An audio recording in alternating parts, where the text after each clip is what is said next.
a little more gratitude, that choir. Thank you so much.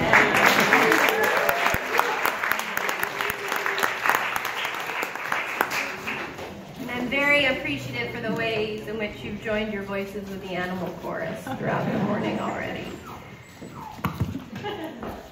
My first job in high school, barely in high school, was working in an animal shelter in upstate New York as a kennel attendant. And I assure you that kennel attendant does not mean that you attend meetings with dogs in the kennel, but rather involves cleaning up a whole lot of, well, you know. For 2 years, each Saturday at 7 o'clock in the morning, I would report for duty. No pun intended. In the midst of my time at the shelter, I saw some of the saddest situations where dogs and cats couldn't find homes, where very bad things had happened to innocent creatures, and situations where there just seemed to not be a happy ending.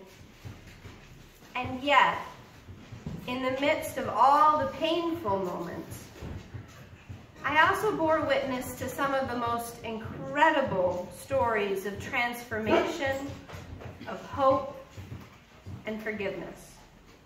Many of the volunteers at our shelter were court-appointed juvenile offenders.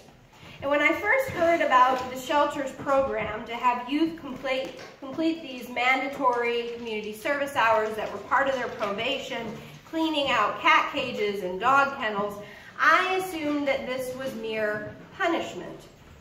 The courts, I thought, must be trying to humiliate these youth so that they would never again steal or commit arson or whatever other misdemeanor crime had brought them to the shelter. But I was wholly wrong. I got to witness these youth pause and kneel down to reach out to another human life. Sometimes a dog, sometimes a cat. These animals were able to get through to youth in a way that no one else in the world had been able to do. I once saw a kid who'd been in a gang open up to a ferret. In a world filled with horror and drama.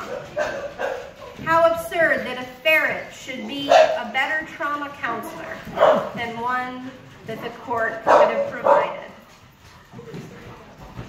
We gather this Sunday in a world filled with 1,000 concerns and issues we should address, and we gather to bless the animals.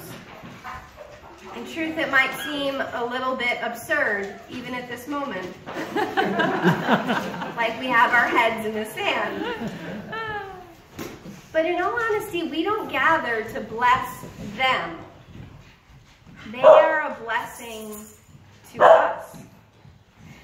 These creatures are reminders of our own connectedness, of what it means to be alive and a part of this earth, to be of this earth. These creatures, our creatures, from hamster to pony to dog, offer us unique windows into the human soul. It's a relationship unlike any other. They delve into our eyes, and suddenly, without encumbrance, condition, or complication, the purest and easiest of connections can be made. I would guess we've all had moments like that in this room, yes? With some creature? Yes.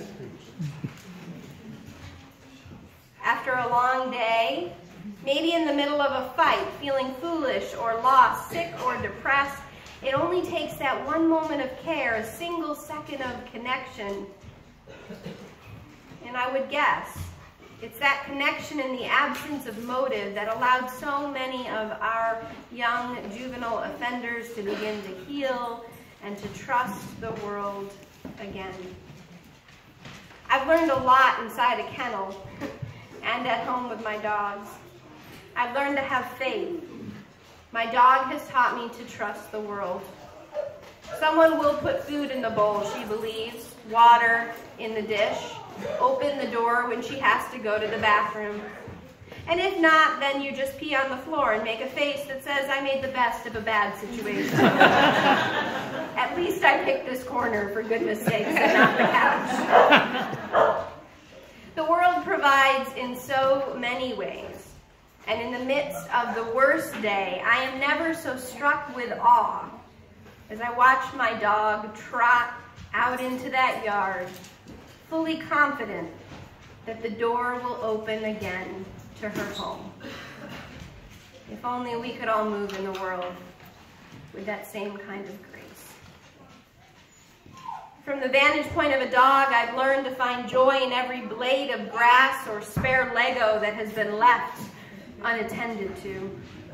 Each crumb upon the floor, each sock cherished and unnoticed. There is joy in the world for taking.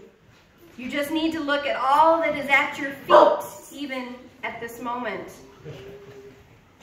My dog has taught me that it could be enough, that it is enough to notice that the wind blows and the rain sometimes does fall softly. These creatures remind us that we are not separate from the earth, but of the earth. In the cycles of the earth, we see our own lives, and in the behaviors of creation, for better or worse, we see our own patterns.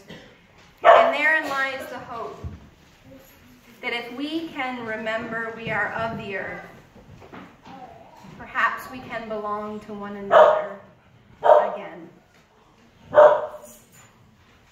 The world is a strange place indeed.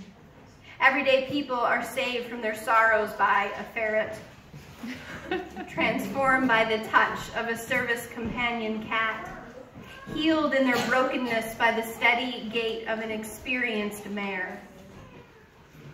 It is perhaps enough to remember that healing is possible and that we, with stardust in our beings, could live into belonging once more. Which I guess brings me to the last lesson I've obtained from a Labradoodle. There is connection beyond our understanding. It is and has always been since humans walked alongside creatures and long before we existed. So throw the ball, dangle the yarn, hum a tune, not because it makes any sense at all, but because sometimes it's the most reasonable way to be in touch with all that it means to be human. Hooper Scooper and all.